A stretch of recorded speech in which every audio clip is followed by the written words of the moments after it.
I lived with my wife's affair for 17 years, but a call from my wife was the final step. I had been married to my wife for 17 years, and up until a few days ago, I thought our marriage was solid. We didn't have children of our own, but I had helped raise her two daughters from her previous marriage, who are now 28 and 23. We had a life together, one I believed was filled with trust, communication, and mutual respect. Sure, we had our minor disagreements over the years, but nothing that seemed insurmountable. Our relationship was strong, or so I thought. Throughout our marriage, we had always maintained what I thought was an open line of communication. Whether it was work stress, issues in our intimate life, or philosophical conversations late into the night on the couch, I believed we could talk about anything. I thought that was the foundation of our bond. We had a fulfilling sex life, both of us in good shape, always striving to maintain a healthy lifestyle. I worked in the medical field, which often meant long hours, but we still managed to carve out quality time together.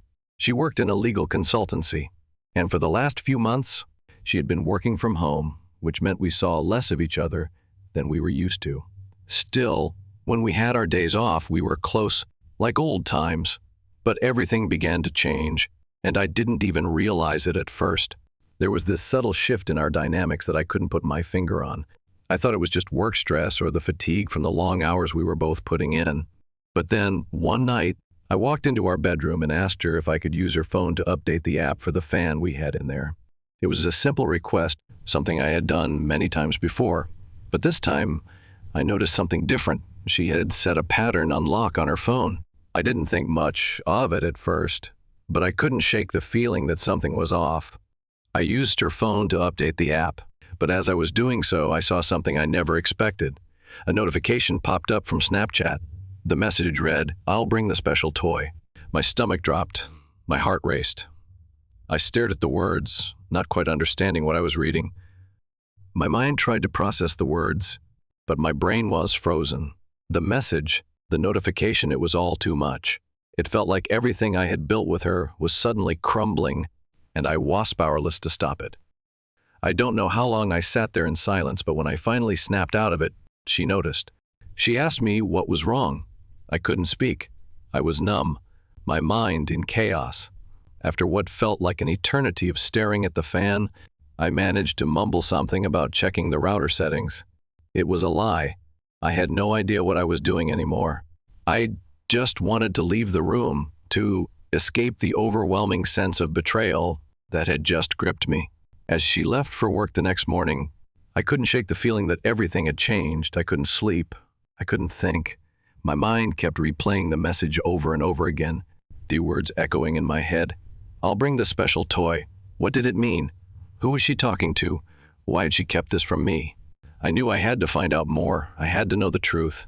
So I spent the next few hours looking into everything.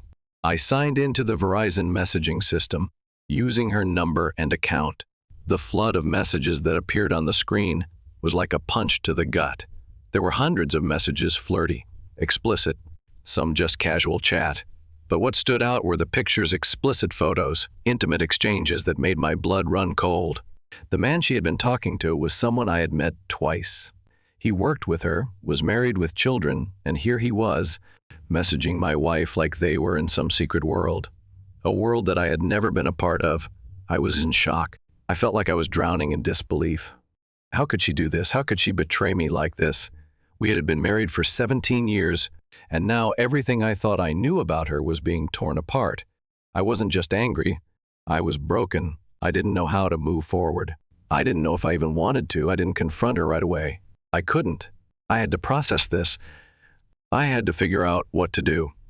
But the more I thought about it, the angrier I became. I couldn't let this go. I couldn't let her get away with this. But I knew I had to be careful. He had to gather evidence, to make sure I knew everything before I made a decision. I started reading through the messages, each one more painful than the last. The flirtations, the plans, the lies. And what struck me most was how long this had been going on. She had been seeing him for months, maybe longer. She had been lying to me for so long. I dinged it all behind my back. I didn't know how to feel. The pain, the betrayal, it was overwhelming. The days following that discovery were a blur of confusion, anger, and disbelief. I spent my time in a daze, consumed by the weight of what I had learned. Every time I tried to distract myself, to focus on something, anything other than the haunting image of her betrayal, my mind would inevitably return to the same questions. Why? How long had this been going on? Who was I really married to? My entire perception of our relationship, of our life together, was shattered. How could I have been so blind? We had built this life together, or so I thought. We had shared everything, our dreams, our plans, our deepest secrets. And yet she had been hiding this from me for months, maybe even longer. It was a gut punch, and the more I thought about it, the more I realized that the life I thought we had was nothing more than a facade.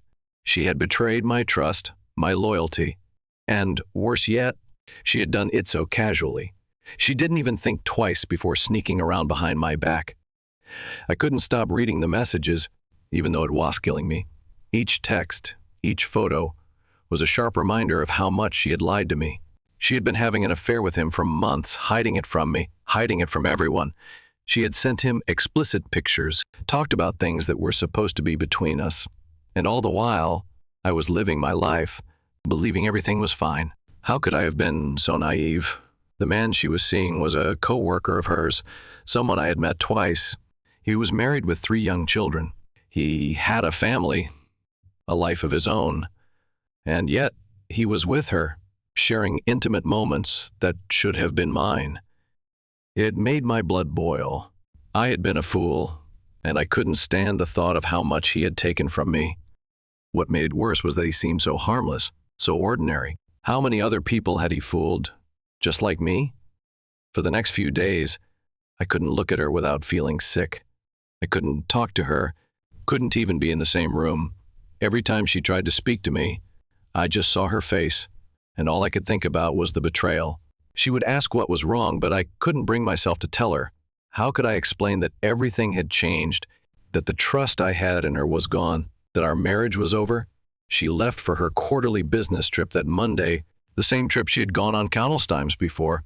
But this time was different. I wasn't just dropping her off at the airport. This time, I knew what she had been doing behind my back, and I couldn't let her go without confronting her. I wasn't sure if I was ready, but I knew I couldn't wait. I had to act. I spent the entire day preparing. I couldn't focus on anything else. I went over the messages again and again, absorbing every detail, every word, every image. I needed to know everything. I knew I couldn't just go in blind. I had to have all the facts, all the proof.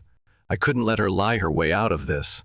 That night, I sat down with the printouts, texts, photos, the whole thing, and prepared myself. I had already contacted a lawyer, and the plan was clear. Divorce. No second chances. No reconciliation. This was over.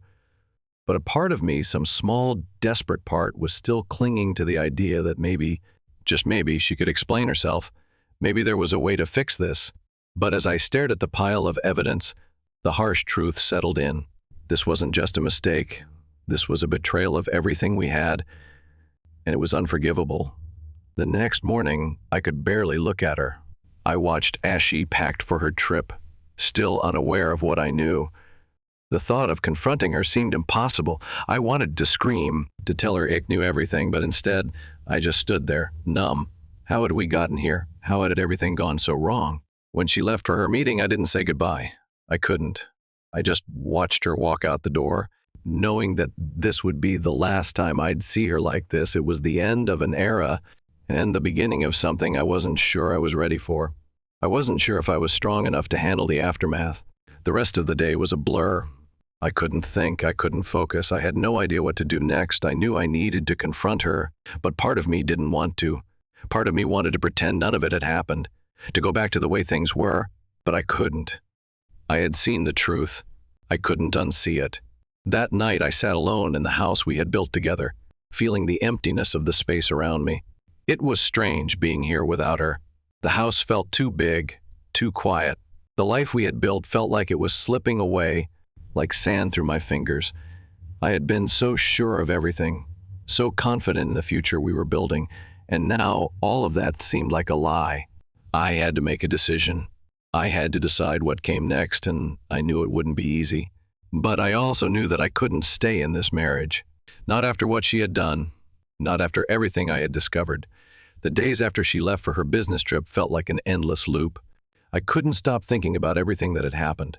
I tried to focus on the divorce preparations meeting with my lawyer, gathering all the evidence, getting the paperwork ready, but no matter how hard I tried, I couldn't shake the feeling of devastation that settled deep inside of me. My thoughts were consumed by the betrayal. Every memory of our time together wasn't tainted by what I had discovered.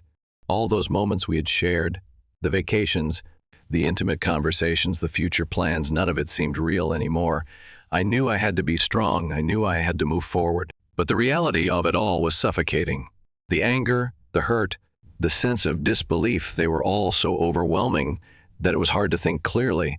Every time I closed my eyes, I saw her face, and every time I heard her voice in my mind, I heard the lies. I couldn't escape it. I spent the next few nights sitting up in bed, staring at the walls, replaying the events over and over again in my head. I couldn't sleep. I couldn't eat. All I could do was think about the affair, about her betrayal, about everything that had led to this moment. I wondered how long she had been hiding this from me. How many times had she lied to my face?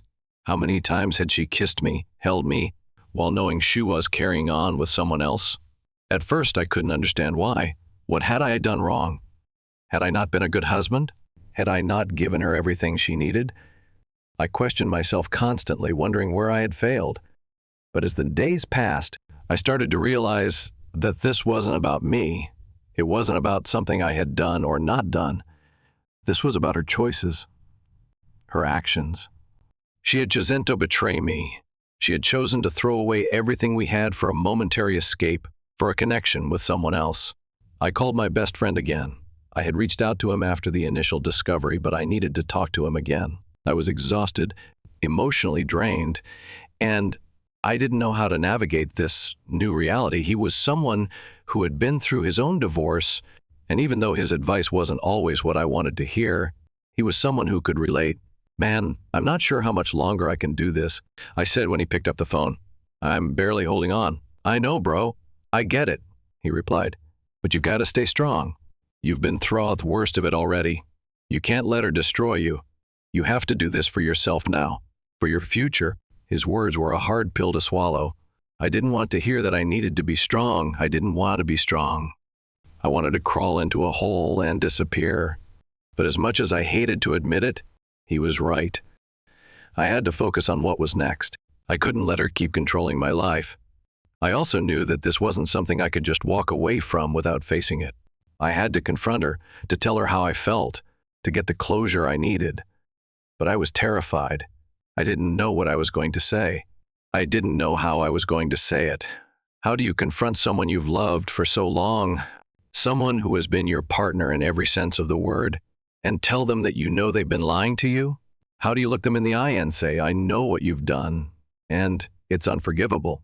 When she returned from her trip, I knew it was time. I had to face her. I couldn't keep avoiding the inevitable. I couldn't keep pretending everything was fine when it clearly wasn't. The day she got back, I was a mess. I couldn't eat, couldn't think straight. I hadn't slept in days, and all I could think about was confronting her. She walked in the door, tired from her flight, but when she saw me sitting there, she immediately knew something was wrong. She asked me what was going on, and for a moment, I almost caved. I almost told her that nothing was wrong, that everything would be fine, that we could just go back to the way things were. But I couldn't, not anymore. "I know," I said, my voice shaking. "I know what you've been doing." Her face went pale. She froze for a moment, unable to speak. Then she stammered, "What? What do you mean?"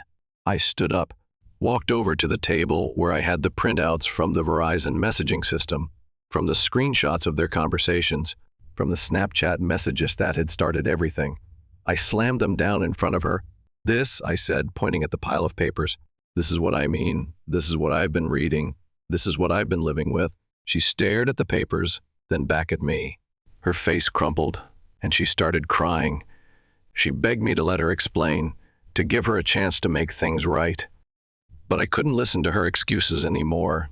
I had heard them all before. They were just words. They didn't matter. Not after everything. I don't want your explanation, I said. I don't care about your excuses. I've seen enough. I've read everything. You made your choice. You threw everything away. She tried to hold me, to beg for forgiveness, but I pulled away. The pain was too much. The betrayal was too deep. I couldn't let her close. Not anymore. I want a divorce, I said, the words finally escaping my mouth. I'm done. She gasped, as though the words had physically struck her. She collapsed onto the couch, sobbing uncontrollably. Please don't do this, she pleaded. I love you. It made a mistake, but I was done. The love I had for her was still there, somewhere deep inside, but it wasn't enough. Not anymore. She had taken that from me. She had taken everything. I don't love you anymore, I said. Not like this, not after what you've done. The aftermath of that confrontation left me feeling like I was standing on the edge of a cliff, looking down at an abyss. The words I had spoken, I want a divorce, echoed in my mind, but the weight of them hadn't fully hit me until after she left the room. There, sitting in the silence that followed her departure, I began to process what I had just done. I had ended the life I thought I knew. I had broken the last threads of what was left of our marriage. She left for the night, spending time at a friend's house, or at least that's what she said. It didn't matter anymore. The emotional connection I once had with her was gone. In its place was a pit of anger, betrayal, and disbelief that I couldn't escape. But no matter how much it hurt, no matter how raw the pain felt, I knew that I had to go through with it. I had no choice. That night, I sat alone in the living room of the house we had built together, surrounded by their remnants of our life. It felt foreign now, like a stranger's house, filled with memories of a love that no longer existed. Every corner reminded me of something we had shared. The sofa where we used to watch TV, the bedroom where we had once been intimate, the kitchen where we had cooked together. All of it felt like a lie. I couldn't sleep. I couldn't eat. I spent the night pacing the floors, replaying every moment in my head. I thought about the years we had spent together, all the moments of happiness, the family vacations, the quiet nights at home. And now, all of it was tainted. Every single memory was clouded by what she had done. The worst part was how helpless I felt. I couldn't escape the thoughts of her with him. I couldn't stop thinking about their secret life, the one she had kept hidden from me. How many times had she been with him while I was at work, while I was busy with my own life? How many times had she kissed me, held me, while knowing that she was betraying me with someone else? The pain was unbearable. I didn't know how to cope with it. I didn't know how to move forward. I'd always prided myself on being strong, on being the one who held things together. But now, I felt weak. I felt like I had lost a part of myself that I could never get back. The next day, she returned, and this time, I was ready to face her. I wasn't sure how to start the conversation, but I knew I had to talk to her. I had to know why, or at least hear her side of the story. But deep down, I knew that it didn't matter anymore. The trust had been shattered. There was no going back. She came in, eyes red from crying, and immediately began to apologize. She begged me for forgiveness, told me it had been a mistake. She said that she loved me, that she had never meant to hurt me. But it all sounded like hollow words now. I couldn't listen to it anymore. She had said the same things over and over, trying to convince me that this wasn't who she was, that it was a moment of weakness. I stood there, looking at her, and I couldn't recognize the woman in front of me. This wasn't the woman I had loved, the woman I had built my life with. This was someone else, a stranger. The person I had known was gone, replaced by someone who had chosen to betray me. I didn't know what I was supposed to say. I didn't know what she expected from me. She begged me to reconsider, to give her another chance. She promised she would do whatever it took to fix things, but I couldn't do it. I couldn't go back to a life where I was constantly questioning everything, wondering if she was lying, wondering if she was hiding something else from. You've broken me, I said, my voice quiet but firm. I can't do this anymore. I can't pretend that everything is fine. I can't go back to the way things were. She started to cry harder, pleading with me to give her a chance, to try to fix things. But I knew, deep down, that it was too late. She had made her choice, and now I had to make mine. "I don't love you anymore," I said, the words coming out colder than I had intended. "Not like this. Not after everything that's happened." She collapsed onto the couch, sobbing uncontrollably, and I couldn't bring myself to comfort her. Part of me wanted to reach out, to hold her and tell her everything would be okay, but I knew it wouldn't be. It wasn't going to be okay. Not this time. I had spent so many years trying to make her happy, trying to be the man she needed me to be, and in the end, it wasn't enough. It never would be.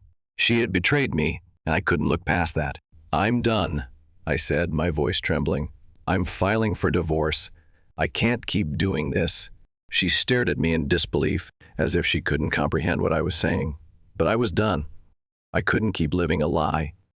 I had to move on, for my own sanity, for my own future. That evening, I sat down with my lawyer to start the divorce process. I was exhausted, emotionally drained, but I knew it was the only way forward. As I sat in the lawyer's office, I couldn't help but think about how much my life had changed in such a short amount of time.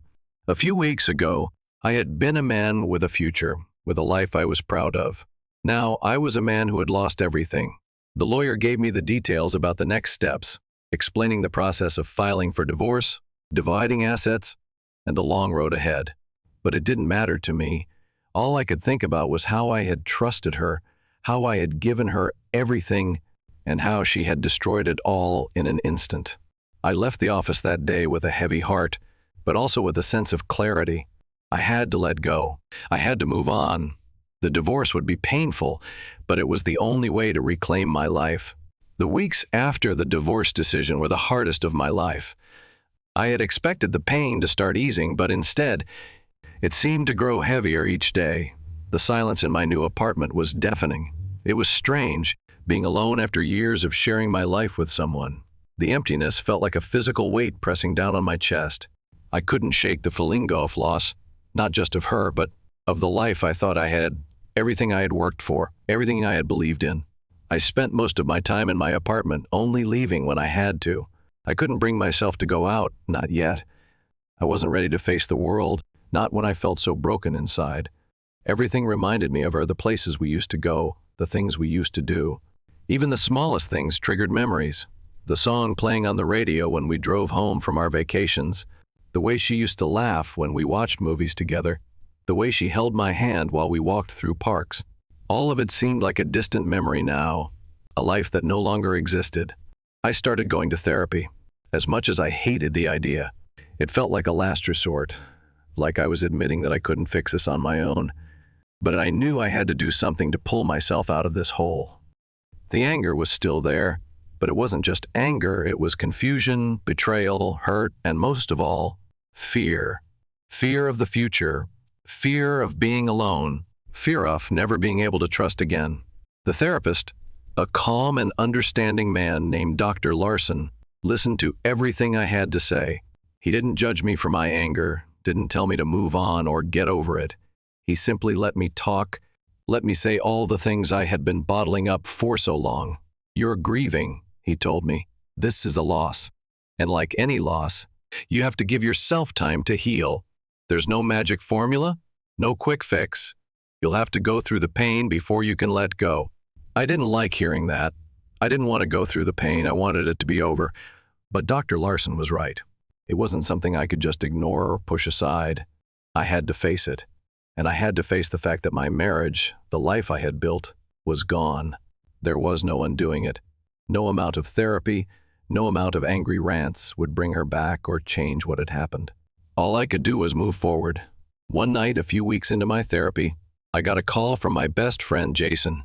He had been checking in on me, but I had been avoiding him lately. I didn't want to talk to anyone. I didn't want to hear anyone's sympathy. But tonight, for some reason, I picked up. "How's it going?" he asked, his voice casual but filled with concern. "It's not going well," I replied, my voice flat. "I'm barely holding it together. Man, I'm really sorry you're going through this, but you're stronger than you think. You're going to come out of this better." I didn't respond right away. His words, though meant to comfort, only made me feel worse. I wasn't sure if I could believe them. I didn't feel strong. I didn't feel anything but lost. But he wasn't wrong about one thing. I had to keep going. I couldn't stay stuck in this pain forever. "You're right," I finally said, forcing myself to sound a little more hopeful. "I know I have to move on. I don't know how." Jason didn't have an immediate answer, but he told me something that stuck with me. "Take it on day at a time, one step at a time. You'll get through this, bro. And when you do, you're going to be unstoppable." I took his words to heart, even if I wasn't sure I fully believed them. But I started making small changes. I started going for walks, something simple but important. I forced myself to eat better, to get out of the house, even if it was just to grab a coffee at a cafe. I wasn't ready to dive back into the world of dating or socializing, but I knew I had to rebuild, piece by piece. Work became a welcome distraction. I threw myself into my job, focusing on the tasks at hand. It wasn't glamorous work, but it was a relief to think about something else for a while. The days began to blur together, and slowly, I started to notice small changes. I wasn't waking up every morning feeling like I had been hit by a truck. I could focus on conversations without my mind wandering back to the betrayal. I was moving through the motions, but the fog was starting to lift. One afternoon, as I sat in the park near my apartment, enjoying the rare quiet moment, I realized something. I had survived. The worst part was behind me. I still had a long way to go, but for the first time in months, I could see a future that wasn't entirely defined by the pain off my past. But it wasn't just about survival, it was about living again. I knew I had to discover who I was, separate from the person I had been with her. I had been so focused on being the best partner, the best husband, that I had lost sight of who I was. I had spent years compromising my own dreams, my own desires, for the sake of our relationship. Now, it was time to focus on myself. I started making plans. I looked into traveling, something I had always wanted to do but never had the chance to pursue. I thought about taking up new hobbies, meeting new people, doing things that made me feel alive again. The world was wide open, and for the first time in years, I had the chance to explore it on my own terms. Even as I started to look forward, there were moments of doubt. I wasn't sure if I could ever fully forgive her, if I could ever trust again. But I also knew that holding on to that anger, that hatred, would only hurt me in the end. I had to let go of the past, even if it still haunted me. By the time the divorce was finalized, I had come a long way. Not that it made everything easier, far from it, but I had learned to live with the pain. And more importantly, I had learned to live for myself again. The initial feelings of betrayal, anger, and hopelessness had subsided, but they still lingered just beneath the surface, waiting for a trigger to bring them back. And while I had begun to rebuild my life, I knew the healing process was far from over. The first few months after the divorce were incredibly lonely. I didn't have her to turn to, didn't have the security I once had in our shared life. There were moments of doubt, moments when I wondered if I had made the right decision. I questioned everything. Was I being too harsh? Was I throwing away everything over one mistake? But then I would remember the nights alone in our house, the silence that filled the rooms, and the images of her betrayal, the lies. And in those moments, I would reaffirm my choice. It wasn't just about the affair, it was about trust. She had broken the most important thing in a relationship. The foundation was gone, and no matter how many times she apologized or begged for forgiveness, it didn't change the fact that the damage was irreversible. I focused on my work, which gave me something to concentrate on, something to distract me from the overwhelming thoughts of the past. But it wasn't just work that started filling the void. Slowly, I began to venture out more, starting with small social gatherings. I wasn't looking for another relationship, I wasn't ready for that, but I realized that I missed connecting with people. I needed to start building a life outside the shadow of my marriage, a life where I wasn't defined by the pain of betrayal. One night, a few months after the divorce, I attended a friend's birthday party. It was a small gathering, but it felt like a big step. For the first time, I wasn't just sitting in the background hiding my emotions. I was present, laughing, talking, and, for a brief moment, feeling like myself again. It wasn't perfect. I wasn't over the pain, but I was taking the steps I needed to move forward. At that party, I met someone. It wasn't anything serious, just a friendly conversation that lasted a bit longer than expected. She was kind, funny, and shared some of the same interests I had. I wasn't ready for a relationship, But just talking to someone who wasn't wrapped up in my past was a refreshing change. That night, as I drove home, I realized that maybe, just maybe, E was ready to let go of the anger and the hurt. Maybe, in time, I could trust again. But even as I thought about the possibility of moving forward, I didn't rush into anything. I kept my distance from dating, kept my focus on the things that mattered to me. I had spent so many years compromising my own happiness for someone else. Now, it was time to prioritize myself. I took up activities I had once abandoned: running, reading, cooking, and started to build a life I was proud of, without depending on anyone else for validation. Months passed, and I began to see how much I had changed. The man I had been during my marriage, the one who was constantly focused on her happiness, on making our life together perfect, had been replaced by someone more independent, more self-assured. I realized that I had spent so many years trying to be everything for someone else that I had lost sight of who I was. The divorce had been the hardest thing I had ever gone through, but in a strange way, it had also been freeing. I didn't need to rely on someone else's approval or love to feel whole. I was learning to love myself again. I took a trip to Europe, something I had always wanted to do but had never prioritized. It was the first solo trip I had ever taken, and it felt like an important step in my healing. As I wandered through the streets of Paris, visited the ruins in Rome, and sat by the canals in Amsterdam, I felt a sense of peace I hadn't felt in years. The world was so much bigger than the small corner I had once confined myself to, and for the first time in a long time, I felt excited about the future rather than afraid of it. But even on that trip, there were moments when the old pain resurfaced. There were nights when I lay awake in bed, staring at the ceiling, wondering if I would ever be able to truly forgive her. I knew that the scars from the betrayal would always be a part of me, but I also knew that I couldn't let them define me. I couldn't let her actions hold me hostage forever. When I returned home, I began seeing a new therapist. Dr. Larson had been helpful, but I felt I needed someone who could guide me through the process of rebuilding my trust and my identity. The sessions weren't easy. Some days, it felt like I was taking 2 steps forward and 1 step back. But I learned valuable lessons. I learned that healing isn't linear, that it's okay to have setbacks. I also learned that forgiveness isn't something you give to the person who hurt you. It's something you give to yourself, to free yourself from the pain and the anger. It wasn't just therapy that helped me, though. It was also the support of the people who truly cared about me, my family, my friends, even some of the people I had met on my travels. They reminded me that I was worthy of love, that I didn't need to keep punishing myself for someone else's mistakes. And slowly, I began to let go of the anger, the resentment, the need for revenge. It didn't happen overnight, but over time, it became easier. It was around this time that I realized I had truly moved on. The phone call I received from her was unexpected. It had been nearly a year since we had last spoken, and I hadn't even thought about reaching out to her. But when she called, I knew it wasn't to ask for forgiveness or beg for another chance.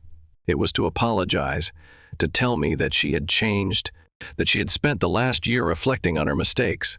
I listened to her words, and for the first time in a long time, I didn't feel the anger bubbling up inside me. I didn't feel the need to lash out or call her names. I simply listened. And when she finished, I thanked her for apologizing. I told her that I had moved on, that I was at peace with my life now, and that I wished her the best. I ended the conversation on a calm note, hanging up the phone with a sense of closure I had been seeking for so long.